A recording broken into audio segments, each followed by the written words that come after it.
नमस्कार, स्वागत है आपका। आप देख रहे हैं प्राइम टीवी और मैं रीति मंडूला। वक्त हो चला है इंटरनेशनल बुलेटिन का, तो चलिए करते हैं शुरुआत अंतर्राष्ट्रीय खबरों के साथ। अमेरिका में अगले साल होने जा रहे राष्ट्रपति चुनावों के लिए न्यूयॉर्क सिटी के पूर्व मेयर माइकल ब्लूमबर्ग ने ऐलान कर दिया है कि वो लड़ेंगे। उन्होंने चुनाव में प्रत्याशी बनने के लिए औपचारिक रूप से दावेदारी भी पेश कर दी है। माइकल ब्लूमबर्ग की ख्याति जलवायु परिवर्तन के खिलाफ काम करने वाले कार्यकर्ता के तौर पर रही है। अमेरिकन मीडिया की रिपोर्ट्स के मुताबिक माइकल ब्लूमबर्ग राष्ट्रपति चुनावों में डेमोक्रेटिक पार्टी की ओर से आधिकारिक प्रत्याशी बनने की आखिरी दौड़ में शामिल होने वाले नेता हैं। अमेरिका के राष्ट्रपति डोनाल्ड ट्रंप के नए राष्ट्रीय सुरक्षा सलाहकार ने चीन द्वारा बंदी शिविरों में 10 लाख से अधिक मुसलमानों को रखने को लेकर दुनिया की चुप्पी की आलोचना की है। राष्ट्रीय सुरक्षा सलाहकार रॉबर्ट ओब्रायन ने ये भी सवाल किया कि अगर चीन हांगकांग में लोकतंत्र समर्थक प्रदर्शनकारियों पर थियानमेन चौक जैसी कार्रवाई करेगा तो क्या अंतर्राष्ट्रीय नेता उसके खिलाफ खड़े होंगे। बता दें कि चीन में उइगर मुसलमानों पर होने वाले अत्याचार को लेकर दुनिया भर में अक्सर चर्चा होती रहती है। ओब्रायन ने पत्रकारों से मुलाकात की और उनसे कहा, दुनिया कहाँ है? बंदी शिविरों में 10 लाख से अधिक लोग रह रहे हैं। उन्होंने कहा, मैं रवादा से जनसंहार संग्रहालय में गया था। तुर्की ने देश के पूर्वी हिस्से में बड़े पैमाने पर आतंकवाद रोधी अभियान शुरू कर दिया है। तुर्की के आंतरिक मामलों के मंत्रालय ने शनिवार को ये जानकारी दी। मंत्रालय ने एक लिखित बयान में कहा कि विशेष पुलिस बल और जेंडरमेरी कमांडो सहित कुल 2250 सैन्य कर्मी तंसेली प्रांत में चलाए जा रहे अभियान का हिस्सा है। समाचार एजेंसी सिन्हुआ के अनुसार ऑपरेशन का नाम किरण 7 ऑपरेशन ऑफ मुंजुर वैली है। इसका मकसद क्षेत्र में कुर्दिस्तान वर्कर्स पार्टी के सदस्यों को निशाना बनाना और आगामी सर्दियों में संभावित हमलों को विफल करना है। पीकेके जो 30 साल से अधिक समय से तुर्की सरकार के खिलाफ लड़ रहा है, इसे तुर्की, अमेरिका और यूरोपीय संघ द्वारा आतंकवादी संगठन के रूप में सूचीबद्ध किया गया है।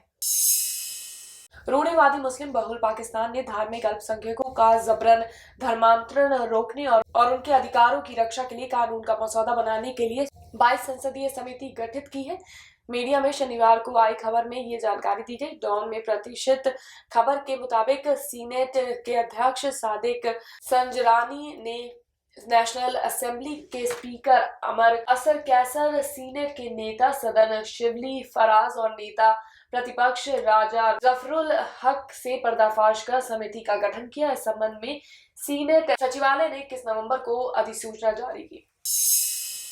उल्कापिंड एपोफिस, जिसे गड़बड़ी का भगवान कहा जाता है, धरती से टकराने पर लाखों लोगों को खत्म कर सकता है। स्पेस एजेंसी नासा ने बताया कि इसके 10 अलग अलग दिनों पर धरती से टकराने के आसार हैं।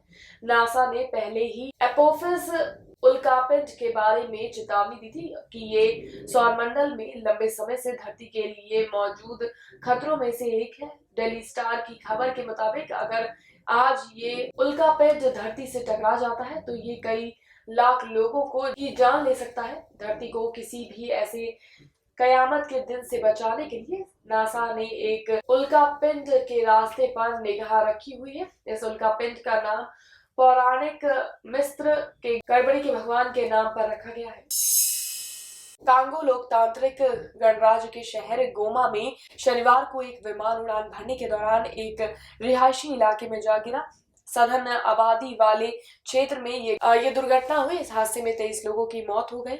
राहत और बचाव दल ने ये जानकारी दी। गोमा बचाव सेवा के समन्वयक जोसेफ मकुंडी ने एएफपी को बताया कि हम अब तक 23 लोगों की बॉडी निकाल चुके हैं। गोमा हवाई अड्डे के अधिकारी रिचर्ड पेंगोलोपा ने कहा कि इस दुर्घटना में किसी के भी बचने की उम्मीद नहीं है।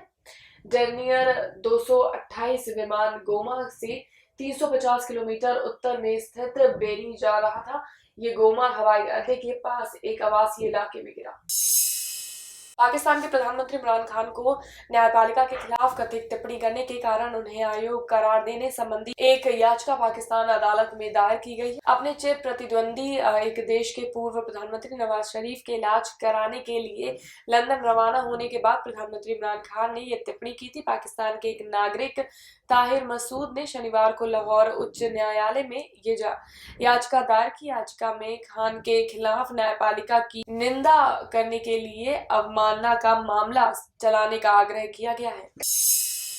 हांगकांग में 6 महीनों से जारी विरोध प्रदर्शनों के बीच रविवार को जिला परिषद के लिए रिकॉर्ड तोड़ 70% वोटिंग हुई। मतदान के इस रुझान को सरकार विरोधी और लोकतांत्रिक समूह की भारी कामयाबी के तौर पर देखा जा रहा है।